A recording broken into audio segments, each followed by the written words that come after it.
विश्व भर में लोगों से कहना चाहता हूं, कम मेक इन इंडिया।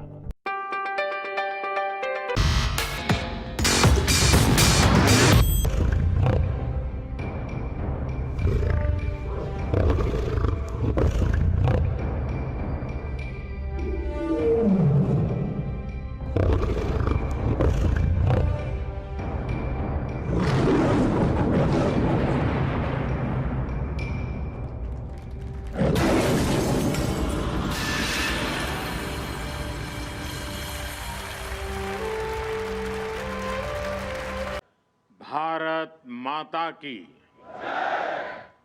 भारत माता की। आप सभी युवाओं का, जाबाजों का ये उत्साह राष्ट्रीय एकता दिवस की बहुत बड़ी ताकत है। एक तरह से मेरे सामने लघु भारत, मिनी इंडिया का स्वरूप दिख रहा है। राज्य अलग है, भाषा अलग है, परंपरा अलग है, लेकिन यहां मौजूद हर व्यक्ति एकता की मजबूत डोर से जुड़ा हुआ है। मन के अनेक है, लेकिन माला एक है। तन अनेक है, लेकिन मन एक है।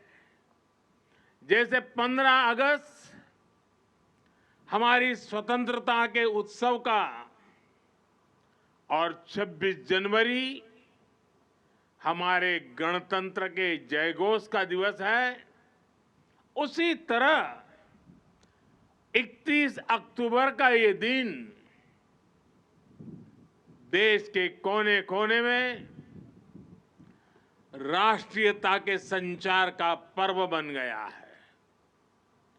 15 अगस्त को दिल्ली के लाल किले पर होने वाला आयोजन, 26 जनवरी को दिल्ली के कर्तव्य पथ पर परेड और 31 अक्टूबर को स्टैच्यू ऑफ यूनिटी के सानिध्य में मां नर्मदा के तट पर राष्ट्रीय एकता दिवस का ये मुख्य कार्यक्रम राष्ट्र उत्थान की त्रिशक्ति बन गए हैं। आज यहां पर जो परेड हुई, जो कार्यक्रम प्रस्तुत किए गए, उन्होंने हर किसी को अभिभूत किया है। एकता नगर में आने वालों को सिर्फ इस भव्य प्रतिमा के ही दर्शन नहीं होते, उसे सरदार साहब के जीवन, उनके त्याग और एक भारत के निर्माण में उनके योगदान की झलक भी मिलती है। इस प्रतिमा की निर्माण गाथा में ही एक भारत श्रेष्ठ भारत की भावना का प्रतिबिंब है। इसके निर्माण के लिए देश के कोने कोने से किसानों ने खेती के औजार दिए, लौह पुरुष की प्रतिमा के लिए लोहा दिया। देश के कोने कोने से मिट्टी लाकर यहां वॉल ऑफ यूनिटी का निर्माण हुआ। ये कितनी बड़ी प्रेरणा है। इसी प्रेरणा से ओतप्रोत करोड़ों की संख्या में देशवासी इस आयोजन से जुड़े हुए हैं। लाखों लोग देश भर में रन फॉर यूनिटी में हिस्सा ले रहे हैं। एकता के लिए दौड़, लाखों लोग सांस्कृतिक कार्यक्रमों के जरिए इसका हिस्सा बन रहे हैं। जब हम देश में एकता का ये प्रवाह देखते हैं, जब 140 करोड़ भारतीयों में एकजुटता के ये भाव देखते हैं तो ऐसा लगता है जैसे सरदार साहब के आदर्श ही एक भारत श्रेष्ठ भारत का संकल्प बनकर हमारे भीतर दौड़ रहे हैं। मैं इस पावन अवसर पर सरदार वल्लभ भाई पटेल के चरणों में नमन करता हूं।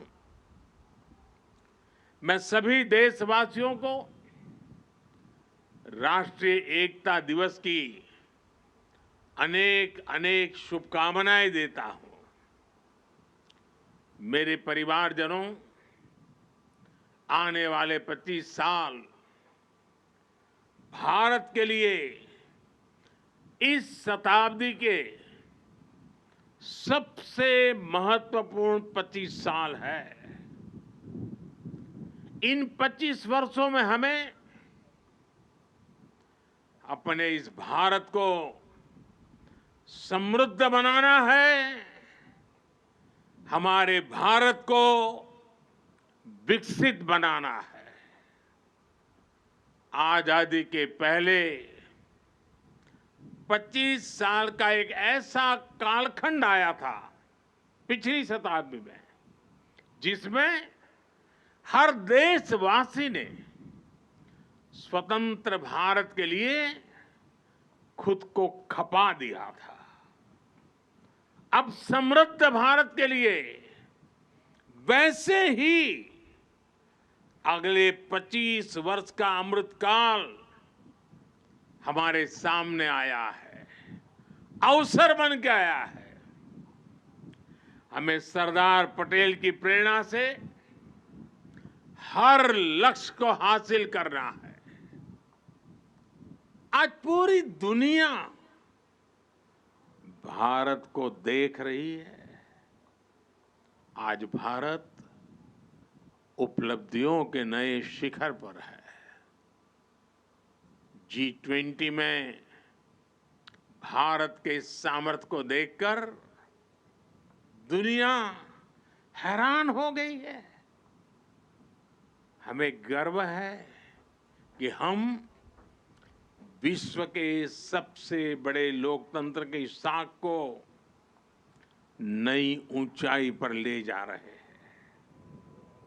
हमें गर्व है कि अनेक वैश्विक संकटों के बीच हमारी सीमाएं सुरक्षित है। हमें गर्व है कि अगले कुछ वर्षों में हम दुनिया की तीसरी सबसे बड़ी आर्थिक शक्ति बनने जा रहे हैं। हमें गर्व है कि आज भारत चांद पर वहां पहुंचा है जहां दुनिया का कोई देश नहीं पहुंच पाया। हमें गर्व है कि आज भारत तेजस फाइटर प्लेन से लेकर INS विक्रांत तक खुद बना रहा है। हमें गर्व है कि आज भारत, हमारे प्रोफेशनल्स दुनिया की अरबों खरबों डॉलर की कंपनियों को चला रहे हैं, नेतृत्व कर रहे हैं। हमें गर्व है कि आज दुनिया के बड़े बड़े स्पोर्ट्स इवेंट्स में तिरंगे की शान लगातार बढ़ रही है। हमें गर्व है कि देश के युवा बेटे बेटियां रिकॉर्ड संख्या में मेडल्स जीत रहे हैं। साथियों, इस अमृत काल में भारत ने गुलामी की मानसिकता को त्याग कर आगे बढ़ने का संकल्प लिया है। हम विकास भी कर रहे हैं और अपनी विरासत का संरक्षण भी कर रहे हैं। भारत ने अपनी नौसेना के ध्वज पर लगे गुलामी के निशान को हटा दिया है। गुलामी के दौर में बनाए गए जरूरी कानूनों को भी हटाया जा रहा है। आईपीसी की जगह भी भारतीय न्याय संहिता लाई जा रही है। इंडिया गेट पर जहां कभी विदेशी सत्ता के प्रतिनिधि की प्रतिमा थी, अब नेताजी सुभाष की प्रतिमा हमें प्रेरणा दे रही है। साथियों, आज ऐसा कोई लक्ष्य नहीं है जो भारत पा न सके, ऐसा कोई संकल्प नहीं है जो हम भारतवासी मिलकर सिद्ध ना कर सके। बीते 9 वर्षों में देश ने देखा है कि जब सबका प्रयास होता है तो असंभव कुछ भी नहीं होता है। किसने सोचा था कि कभी कश्मीर आर्टिकल 370 से मुक्त भी हो सकता है, लेकिन आज कश्मीर और देश के बीच आर्टिकल 370 की वो दीवार गिर चुकी है। सरदार साहब जहां भी होंगे सबसे ज्यादा प्रसन्नता अनुभव करते होंगे और हम सबको आशीर्वाद देते होंगे। आज कश्मीर के मेरे भाई बहन आतंकवाद के साए से बाहर आकर खुली हवा में सांस ले रहे हैं, देश के विकास में कदम से कदम मिलाकर चल रहे हैं। यहां जो मेरे एक तरफ सरदार सरोवर बांध है, वो भी 5-6 दशक से लटका हुआ था। सबके प्रयास से इस बांध का काम भी बीते कुछ ही वर्षों में पूरा हुआ है। साथियों, संकल्प से सिद्धि का एक बहुत बड़ा उदाहरण हमारा ये एकता नगर भी है। 10-15 वर्ष पहले किसी ने सोचा भी नहीं था कि केवड़िया इतना बदल जाएगा। आज एकता नगर की पहचान ग्लोबल ग्रीन सिटी के तौर पर हो रही है। यही वो शहर है जहां से दुनिया भर के देशों का ध्यान खींचने वाले मिशन लाइफ की शुरुआत हुई थी। जब भी मैं यहां आता हूं, इसका आकर्षण और बढ़ा हुआ दिखता हूं। रिवर राफ्टिंग, एकता क्रूज, एकता नर्सरी, एकता मॉल, आरोग्य वन, कैक्टस और बटरफ्लाई गार्डन, जंगल सफारी, मियावाकी फॉरेस्ट, मेज गार्डन, यहां पर्यटकों को बहुत आकर्षित कर रहे हैं। पिछले 6 महीने में ही यहां 1.5 लाख से ज्यादा पेड़ लगाए गए हैं। सोलर पावर जनरेशन में, सिटी गैस डिस्ट्रीब्यूशन में भी एकता नगर बहुत आगे चल रहा है। आज यहां एक स्पेशल हेरिटेज ट्रेन का एक नया आकर्षण भी जुड़ने जा रहा है। एकता नगर स्टेशन और अहमदाबाद के बीच चलने वाली इस ट्रेन में हमारी विरासत की झलक भी है और आधुनिक सुविधाएं भी है। इसके इंजन को स्टीम इंजन का लुक दिया गया है, लेकिन ये चलेगी बिजली से। एकता नगर में इको फ्रेंडली ट्रांसपोर्ट की व्यवस्था भी की गई है। अब यहां पर्यटकों को ई बस, ई गोल्फ कार्ट और ई साइकिल के साथ पब्लिक बाइक शेयरिंग सिस्टम की सुविधा भी मिलेगी। पिछले 5 वर्षों में 1.5 करोड़ से ज्यादा पर्यटक यहां आ चुके हैं और ये संख्या निरंतर बढ़ती जा रही है। इसका बहुत बड़ा लाभ यहां के हमारे आदिवासी भाई बहनों को हो रहा है। उन्हें रोजगार के नए साधन मिल रहे हैं। साथियों, आज पूरा विश्व भारत के संकल्प की दृढ़ता को, भारतवासियों के पौरुष और प्रखरता को, भारतीय जनशक्ति की जिजीविषा को आदर और विश्वास से देख रहा है।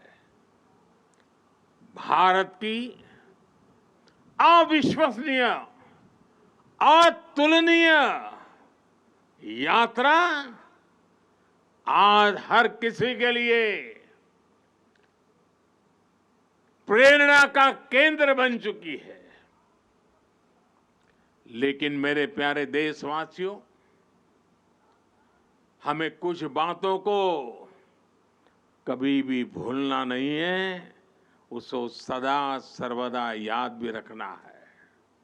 मैं आज राष्ट्रीय एकता दिवस पर प्रत्येक देशवासी से इस बारे में मेरे मन के भाव आज उनके सामने मैं प्रकट करना चाहता हूं। आज पूरी दुनिया में उथल पुथल मची हुई है। कोरोना के बाद से कई देशों की अर्थव्यवस्था की हालत चरमरा गई है, बहुत खराब है। बहुत सारे देश 30-40 सालों की सबसे ज्यादा महंगाई से आज जूझ रहे हैं। उन देशों में बेरोजगारी लगातार बढ़ रही है। ऐसी परिस्थिति में भी भारत दुनिया में अपना परचम लहरा रहा है।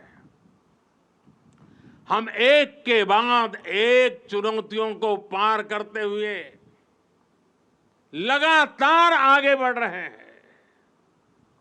हमने नए रिकॉर्ड बनाए हैं,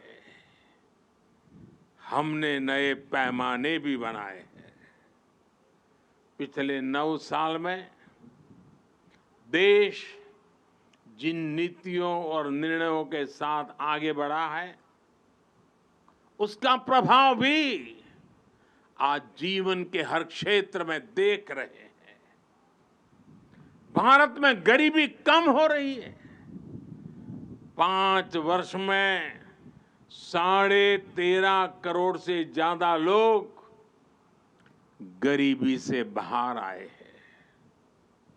हमें विश्वास मिला है कि हम देश से गरीबी को खत्म कर सकते हैं और हमें इसी दिशा में निरंतर आगे बढ़ते ही रहना है। और इसलिए प्रत्येक भारतवासी के लिए ये समय बहुत महत्वपूर्ण है। किसी को भी ऐसा कोई काम नहीं करना है जिससे देश की स्थिरता पर आंच आए।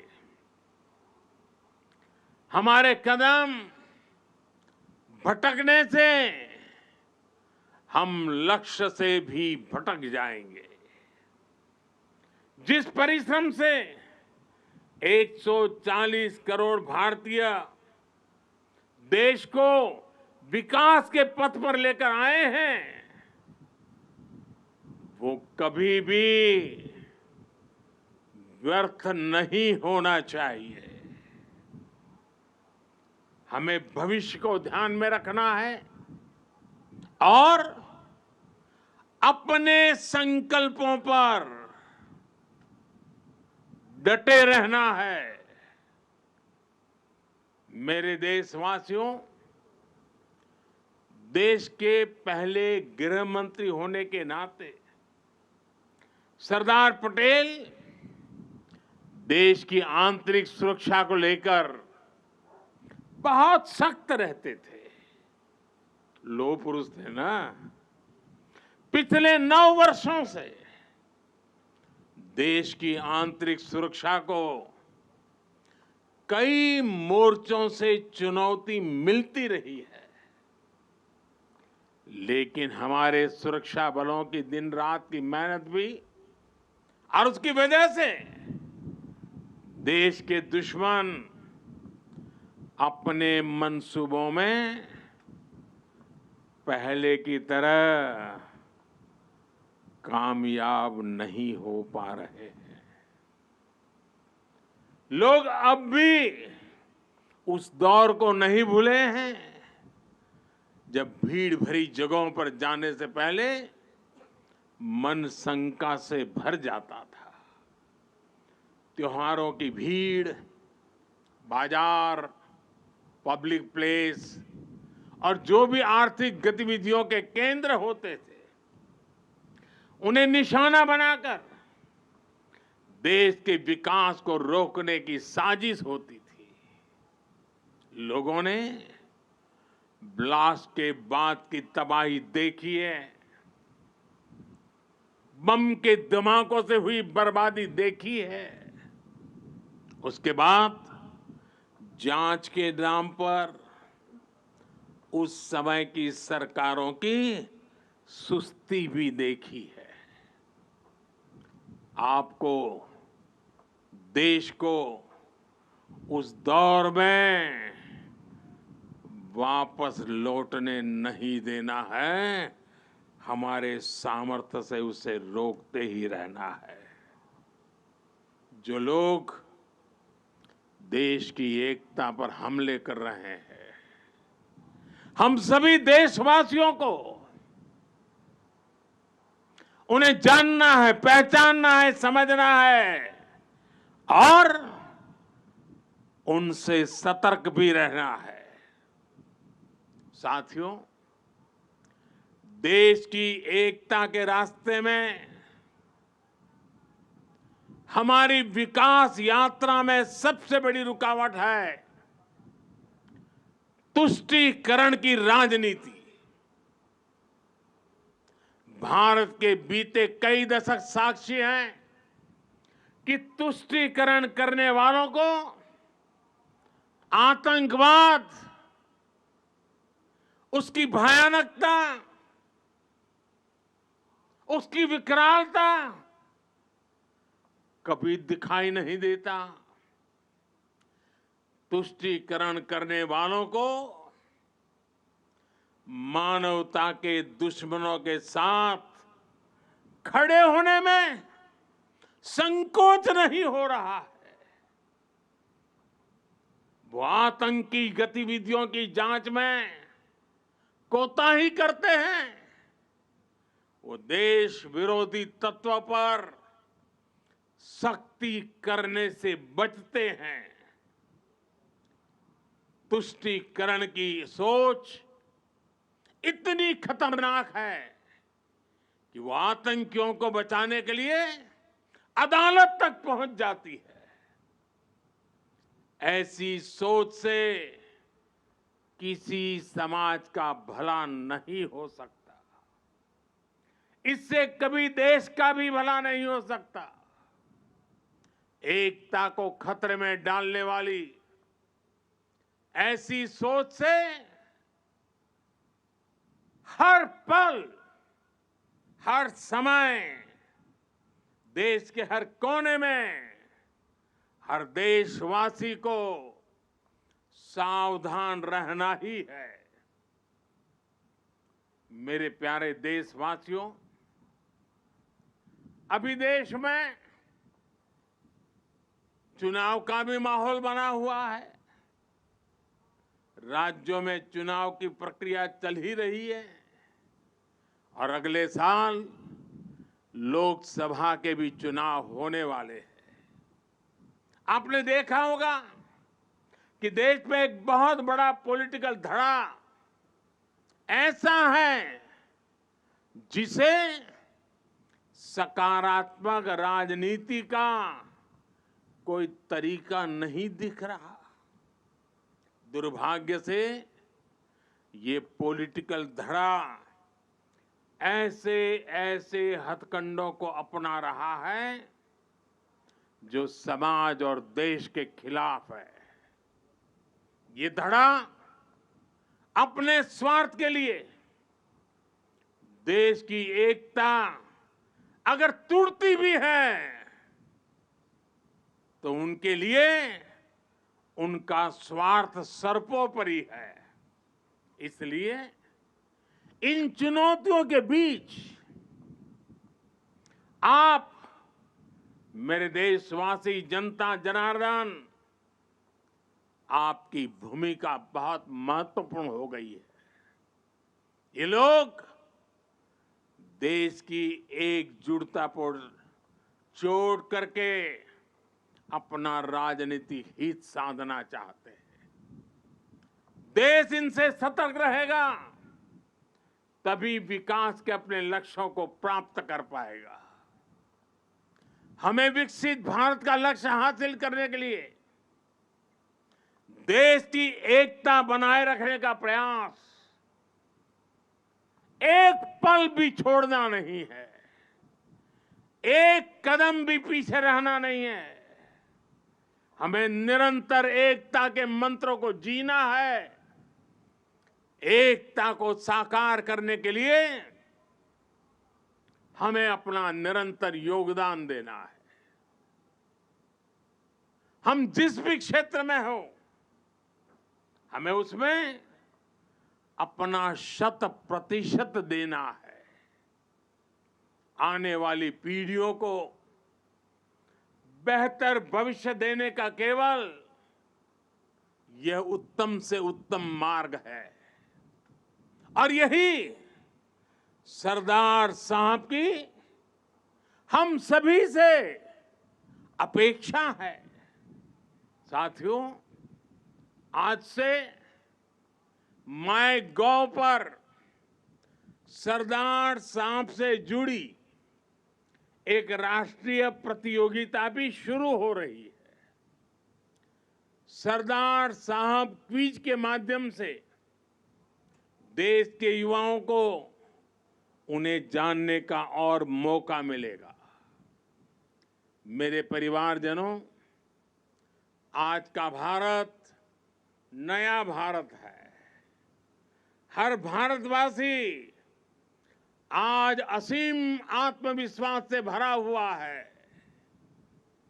हमें सुनिश्चित करना है कि आत्मविश्वास बना भी रहे और देश बढ़ता भी रहे।